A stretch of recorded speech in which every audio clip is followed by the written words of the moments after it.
Point ये है कि क्या भारतीय टीम में ट्रांजिशन पीरियड शुरू हो चुका है। ये ट्रांजिशन पीरियड का इसलिए मैं बात कर रहा हूं कि भारतीय टीम में जब भी एक बड़ा प्लेयर गया है उसका पद संभालने के लिए एक वहां पे सब्स्टिट्यूट जरूर रहा है।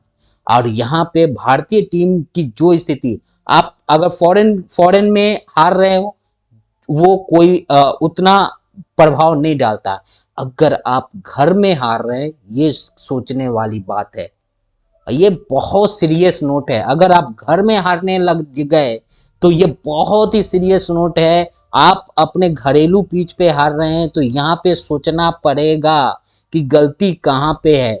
अगर आप सोच के बाद भी वहां पे कोई डिसीजन नहीं बना पा रहे हैं तो इसका मतलब है कि भारतीय टीम में ट्रांजिशन पीरियड शुरू हो चुका है।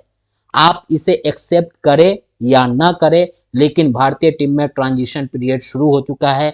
क्यों? ये रीजन इसलिए मैं बोल रहा हूं कि जब सचिन जैसा खिलाड़ी गया, राहुल द्रविड़ जैसा खिलाड़ी गया, तो वीवीएस लक्ष्मण जैसा खिलाड़ी गया तो उसका जगह लेने के लिए वहां पे खिलाड़ी तैनात थे। वीरेंद्र सहवाग गया तो उसका जगह लेने के लिए खिलाड़ी तैनात थे।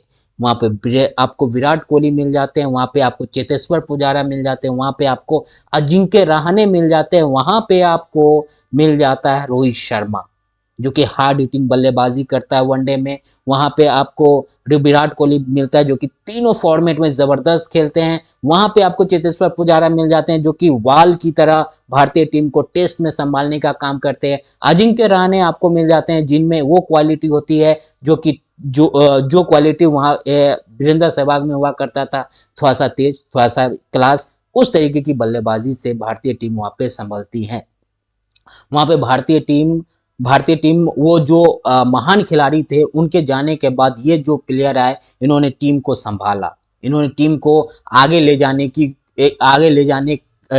की का प्रयास किया। वहां पे आपको जब जहीर खान जाते हैं तो वहां पे आपको भुवनेश्वर कुमार मिल जाते हैं, आपको जसप्रीत बुमराह उसी पीरियड में थोड़ा सा आगे पीछे पीरियड में आपको जसप्रीत बुमराह मिल जाते हैं, मोहम्मद शमी मिल जाते हैं, जिसके वजह से आपको वो बॉलिंग में ट्रांजिशन पीरियड पता नहीं चलता है।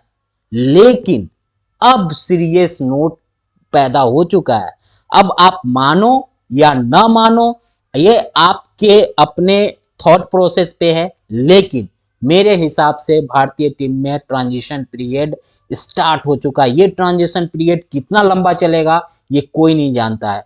मैं इसलिए ये बातें बोल रहा हूं कि घरेलू मैदान पे आपका सबसे भरोसेमंद बल्लेबाज जिस पे आप भरोसा कर सकते हैं, केएल राहुल रन नहीं बना रहा है। एक सबसे एक्सपीरियंस प्लेयर जो कि धोनी के साथ तक खेला हुआ है, अगर वो उस प्लेयर से रन नहीं बन रहे हैं तो समझ जाइए भारतीय टीम की जो स्थिति है बहुत ही दयनीय स्थिति है। और यशस्वी जायसवाल रन बना रहा है, लेकिन वो रन इसलिए बना रहा है कि उसे टीम में रहना है, उसे टीम में रहना है, इसीलिए वो रन बना रहा है। और वहां पे आपके पास ऋषभ पंत जैसा बल्लेबाज जिसके बारे में आप उसकी कमेंट्री को, विकेट के पीछे कमेंट्री को सुन के एंजॉय तो कर सकते हैं, लेकिन उसका क्लास जो है टेस्ट के हिसाब से बिल्कुल भी सही क्लास नहीं है। आप इस तरीके से आड़े तिरछे शॉट खेल के आउट नहीं हो सकते हैं। इस चीज को लेकर वहां पे सुनील गावस्कर ने एक बार बोला था स्टूपिड स्टूपिड स्टूपिड। तो ऋषभ पंत एक बहुत बड़ा यहाँ पे एक बहुत बड़ा कॉज है। और यहाँ पे हम बोलते हैं गौतम गंभीर, हम बोलते हैं कि गौतम गंभीर की स्ट्रेटजी ठीक है, एक जगह वो भी एक फेलियर है, लेकिन फेलियर सिर्फ गौतम गंभीर का नहीं है, फेलियर पूरी भारतीय टीम मैनेजमेंट का है, फेलियर भारतीय खिलाड़ी का है, क्योंकि हम वैसे टैलेंट को खोज नहीं पाए। विराट कोहली, रोहित शर्मा, जसप्रीत बुमराह, अभी भी जसप्रीत बुमराह आप कब तक ये खेल पाएंगे कोई सर्टेनिटी नहीं है, लेकिन अभी तक उसका रिप्लेसमेंट नहीं है।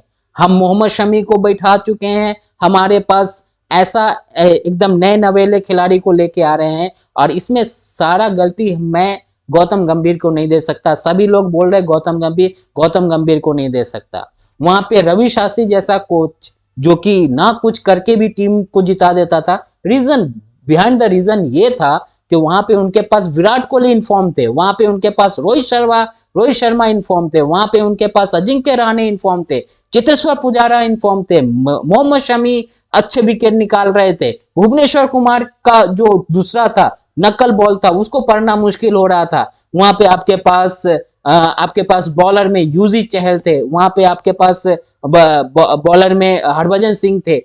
तो वो सारी चीजें जो स्पिन की कमान थी वो सारी चीजें थी। ट्रांजिशन पीरियड जब स्टार्ट हुआ, विराट कोहली एरा समाप्त हुआ, रोहित शर्मा एरा समाप्त हुआ, वहां से ट्रांजिशन पीरियड स्टार्ट हो गया। चेतेश्वर पुजारा गए, अजिंक्य रहाणे गए और ये है ट्रांजिशन पीरियड की शुरुआत।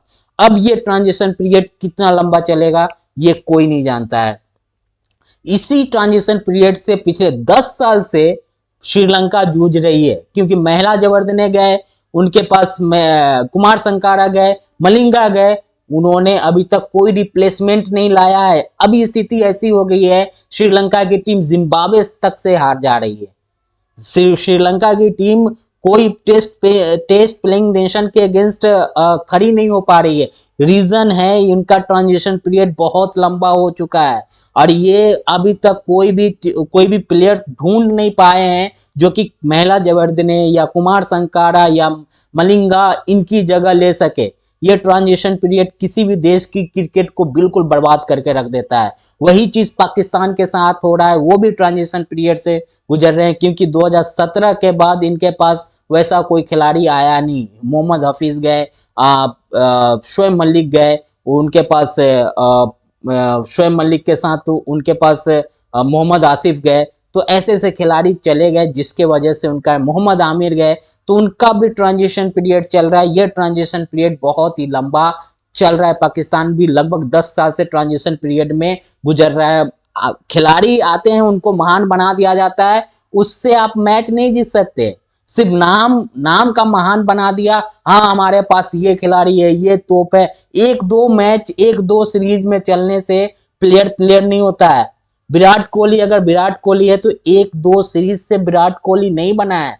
विराट कोहली बना है वो पूरे सीरीज, पूरे 10 साल तक क्रिकेट खेल के विराट कोहली बना है। रोहित शर्मा एक दो सीरीज से रोहित शर्मा नहीं बना है। रोहित शर्मा बना है 10 साल क्रिकेट खेल के रोहित शर्मा बना है। तो यहाँ पे आसान नहीं होता है। आप किसी को प्रिंस बोल दो, किसी को कुछ बोल दो, आसान चीज नहीं है ये। और वहां पे भारतीय टीम का ट्रांजिशन पीरियड शुरू हो चुका है। ये ट्रांजिशन पीरियड कब और कहां जाके रुकेगा ये तो आने वाला वक्त बताएगा, लेकिन ये लंबा खींचने वाला ट्रांजिशन पीरियड, क्योंकि आपके पास उस तरीके के खिलाड़ी नहीं है।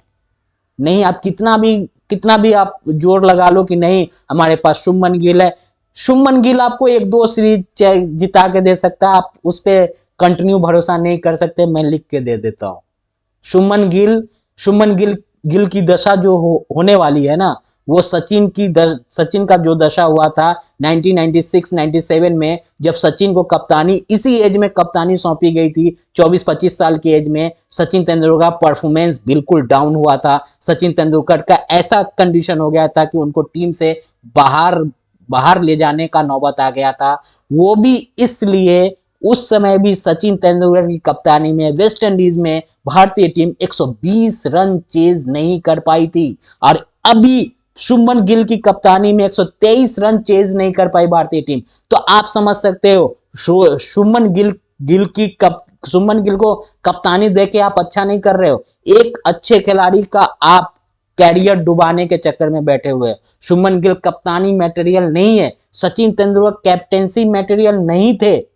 सचिन तेंदुलकर कैप्टेंसी करते तो उनके पास जो शतकों का शतक था वो मेरे हिसाब से तो पूरा नहीं हो पाता। उसी तरह से शुभमन गिल को कप्तानी देके आप शुभमन गिल के साथ बिल्कुल भी न्याय नहीं कर रहे हैं। कहीं ना कहीं शुभमन गिल के साथ अन्याय हो रहा है। अब ये देखने वाली बात होगी शुभमन गिल के साथ कितना बड़ा अन्याय है। अब ये ट्रांजिशन पीरियड कब और कहां जाके रुकेगा ये तो आने वाला वक्त बताएगा, लेकिन स्थिति भारतीय टीम के हिसाब से अच्छी नहीं चल रही है। तो ये सारी चीज़ें हैं भारतीय टीम के साथ। हम किसी एक पे दोष नहीं डाल सकते कि वहाँ पे विराट कोहली नहीं है, वहाँ पे आप गौतम गंभीर की कोचिंग, गौतम गंभीर अपने फेवरेट को ही कर रहे हैं। वो हर कोच अपने फेवरेट को चूज करता है। आपको एक कहानी बताऊंगा, वहाँ पे विराट कोहली अनिल कुंबले की कोचिंग में खेलने से इनकार कर दिया था। अनिल कुंबले को विराट कोहली ने, अब उस समय विराट कोहली का एरा था 2016 में, विराट कोहली ने वहाँ पे बीसीसीआई को बोला कि अगर अनिल कुंबले कोच बनेंगे तो मैं क्रिकेट में पार्टिसिपेट नहीं करूंगा अनिल कुंबले की कोचिंग में। मुझे ये कोच नहीं चाहिए, ऐसा कोच नहीं चाहिए जो कि मैं महान मैं महान बल्लेबाज हूँ, मुझे ये टेक्निक के बारे में आके बताते हैं। तो ये चीज मत बोलिए कि कोई फेवरेट होता है, कोई फेवरेट नहीं होता है। हर खिलाड़ी जब अपने पीक पे होता है तो वो अपना अपना मनमानी करने की कोशिश करता है और उसकी मनमानी चलती भी है और लोग सुनते भी हैं और लोग उस पे एक्शन भी लेते हैं। बीसीसीआई ने एक्शन लिया था, अनिल कुंबले को हटाया गया, रवि शास्त्री को कोच बनाया गया और रवि शास्त्री का सबसे फेवरेट खिलाड़ी था तो विराट कोहली था। तो ये सारी चीजें मैं किसी को हर्ट करने की कोशिश नहीं कर रहा हूँ, बस ये फैक्ट चीज बता रहा हूँ कि यहाँ पे सिर्फ गौतम गंभीर पे दोष मत देना कि गौतम गंभीर की स्ट्रेटजी खराब है, बिल्कुल गलत है। गौतम गंभीर की स्ट्रेटजी के साथ साथ खिलाड़ी का परफॉर्मेंस भी खराब है। आपको गौतम गंभीर ने तो नहीं बोला है कि आप जाके इस तरीके से खेल के आओ। ऋषभ पंत को किसने बोला उस तरीके का शॉट खेलने के लिए, जब देख रहे हो टीम की स्थिति इतनी नाजुक है। ये तो बचपना है। आप T20 नहीं खेल रहे हो, आप टेस्ट मैच खेल रहे हो जो 5 दिनों का होता है, 5 दिन का टेस्ट क्रिकेट। तो ये आसान नहीं है। भारतीय टीम की ट्रांजिशन पीरियड देखना होगा कब जाके खत्म होता है। ये बहुत ही मुश्किल परिस्थिति है भारतीय टीम के लिए।